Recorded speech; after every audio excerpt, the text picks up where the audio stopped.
Hello everyone, Leo here, welcome back to Commonwealth Realm. So, let's get right to the point. I should probably start with the trailer that just got released a few hours before the Direct. It seems that Nintendo jumped the gun and the trailer was leaked despite the video being unlisted. It's only 15 seconds long but has a little bit of new information that we didn't have before. That being, we got a glimpse at the new clothing customization screen, which is something we haven't had before. I would wager that we can now store our clothes in a separate inventory with the ability to create sets which can be swapped on and off with ease. Everything looks much more convenient, that is for sure. Long gone are the days of dragging clothing to your character, it's all in one place. Heck, you can even filter clothing by type. Next up on the trailer, it appears that we've also got a better degree of customizing our own furniture too. As you can see, the wooden log bench and stools appear to have a custom user-made pattern on them.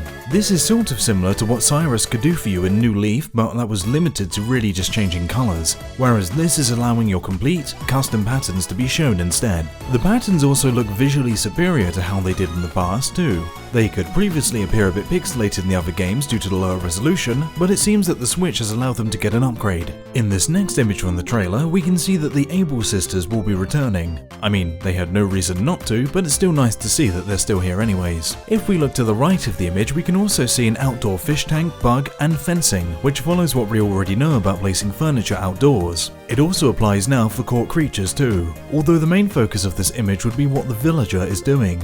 Laying paths, which we already knew, but we can see that we have brick paths now. There are likely going to be plenty more variants of road that you can make too. Additionally, we can see that ramps are making a comeback, confirming that the multiple tier of ground elevation is in fact returning, not appearing in New Leaf previously. That about wraps everything new that we got from the leaked trailer. Now, let's get right into the meat of this amazing Direct. Let's start with the smaller quality of life changes and updates, and then get to the biggest of features at the end.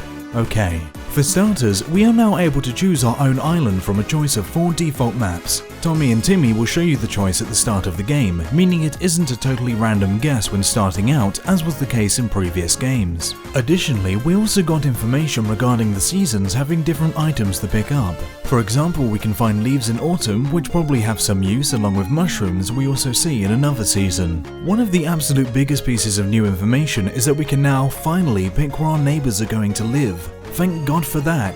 How many times has a town been ruined by a neighbour plopping their house down on an area we worked hard on? Thankfully, those days are over. Resident services are now present also, allowing you to make purchases, sell unwanted items, and also receive advice for living on the island. On top of this, you can buy recipes for the DIY system, which seems to be the method of how you unlock more items to craft. Speaking of DIY, as we speculated in the beginning, you can now fully customize selected furniture, adding patterns, changing the colors, etc. It should also be noted that the patterns have definitely been upgraded visually, as I speculated before, looking much higher resolution than the pixelated ones in past games. Speaking of the past games and their patterns, we can also import them from New Leaf and Happy Home Designer via the QR code in the now compatible Nintendo Online phone app. The app also serves as the method of communicating with other players via online in text and voice.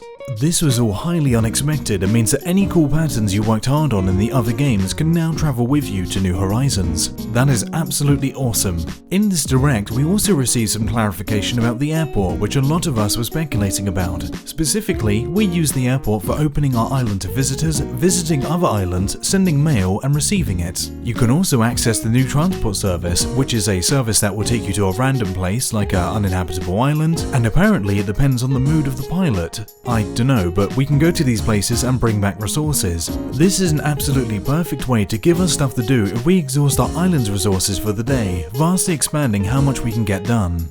A smaller change is that we also have Tom Nook doing the opening intro for the day when we log into the game. Previously this was Isabelle, as we know. He'll be announcing any competitions, holidays, and all that usual stuff to be sure. His own branded Nook phone is also going to be updated periodically throughout the game's life, offering new apps and services. The Nook phone's Mile system, which we have touched on in the past, can also double up as a way to pay back the loan for the tent, it would seem. However, this is only for the tent itself, as once you upgrade to a house, you pay back the loan in traditional bells. The Direct also made a point focusing on dangerous animals such as bees, scorpions and tarantulas. This likely indicates that they have a change in their behaviour, as shown by the tarantula chasing the player, which is a bit scary if I do say so myself. They appear to be more frequent at night in the game, along with the possibility of meeting Wisp, which could likely lead to some sort of activity or maybe a rare item. Castaways such as Gulliver will be making a return too, although I suspect it won't be just him washing up on shore. By the way, doesn't the island seem absolutely massive? I mean, it just looks like a vast expanse that we've never seen before in any Animal Crossing game. It's so big in fact that you can even access a rescue service via the Nook phone to get you teleported back to your house. And is that Rossetti's theme I hear when you call them? I guess he finally got a new job now that his old one got made redundant by autosaving. A lot of fans were worried about him after all, so it's good that he is okay, even if he wasn't the most polite animal ever. Now then, let's talk about the new player houses too. We've got a new built-in storage system for our items, as was introduced in New Leaf via the Welcome Amiibo update. However, I would say it's a safe bet that we can store way more items in this one. Wallpapers and floors can be placed in different directions now, which is extremely helpful in both horizontal and vertical. Man, they are really going above and beyond with all of these awesome quality of life changes. However, they even one-up themselves by making a 3D editor for you to place your furnitures and items in the home, featuring a specific square-by-square style similar to Happy Home Designer, but way better and with a much smoother camera. Town buildings and services from previous games are also returning and can be built seamlessly by visiting Town Hall. This includes the Able Sisters, the classic Nook's Cranny, and the museum. By the way, the museum? Oh my god, it is absolutely beautiful. I literally cannot explain how amazing it looks. Wide open exhibitions and amazing visual displays for your bugs, fish, art, etc. I cannot believe what an upgrade the museum has had. Blathers must be absolutely ecstatic. It's beyond words in terms of how it looks. I cannot wait to start filling it up with my collectible items. Oh, and all of these town buildings can be moved once set down, so they're not stuck forever where you place them. Perfect. Isabelle is also making a return, working in Town Hall to provide services such as changing the town tune, changing the town flag, and discussing residents. It's nice to see that she's back doing what she loves. Furthermore, clothing, as we mentioned in the beginning, can now be selected by a radial wheel in which you can put clothing items together in a set. This is another great way of making the often obtuse clothing system of Animal Crossing nice and streamlined for easy access. It'll certainly be handy if it suddenly starts to rain and you need to whip out your umbrella. As the smaller thing we notice, it seems that Joan is no longer the turnip dealer, being replaced by a character called Daisy May. Maybe she's Joan's daughter or something. Who knows? However, we can also see new animal species such as the reptilian chameleon looking one seen in Direct. There are sure to be more, of course. This Direct has also made it clear that we can expect free updates throughout the game's lifespan to introduce new activities and events such as Halloween, Easter, Christmas, etc. However, it is now time to speak about what I consider to be the most significant reveal in the entire Direct, that being the ability to physically destroy and create terrain.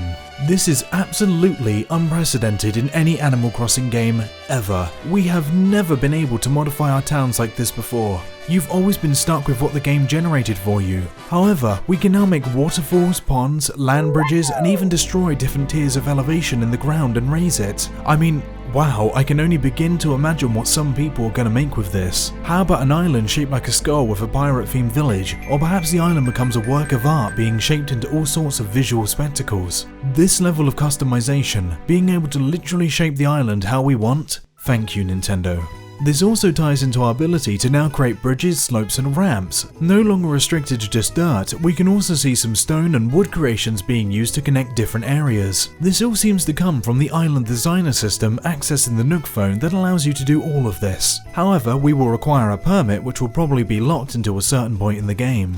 Some smaller scale features and updates include Amiibo being supported for all Animal Crossing cards and figures, allowing you to introduce villagers to the island. Additionally, no axes or shovels can be used in your island online unless the user is designated as a best friend. This means that griefing is effectively over, provided you trust who you give these permissions to. This will be very helpful for those of us who trade via online forums. Additionally, a scene creator called Phototopia is also being revealed, allowing us to place characters, change settings, and arrange furniture to capture some cool screenshots of the arrangement, much like the AR camera on the 3DS would allow you to do in New Leaf, but this time in the game setting itself. As our final update from this Direct, we have received confirmation that save data cannot be stored on the cloud. However, it can be restored in the event that your console is defective, lost, or damaged. Something quite sneaky they didn't say out loud was this, and look at the fine print. This can only be done on one occasion, meaning if it happens again to you, well, you're out of luck. Why this limitation? Because it's Nintendo, that's why. However, let's not allow this stupid decision to sour the Direct. This news was all absolutely amazing, and we are getting features that are going to make this game the best Animal Crossing ever. With unprecedented control and customization, New Horizons is every fan's dream come true. Anyways, that about wraps all of this up. Thank you so much for watching. If you enjoyed this video, be sure to like, subscribe, and hit that notification bell to not miss out on any of our future content. Additionally, a big shout out goes to our supporters and royal producers on patreon.com/commonrealm. Why not join them today and support our work? Anyways, this has been Leo, and we'll see you all next time on Commonwealth Realm.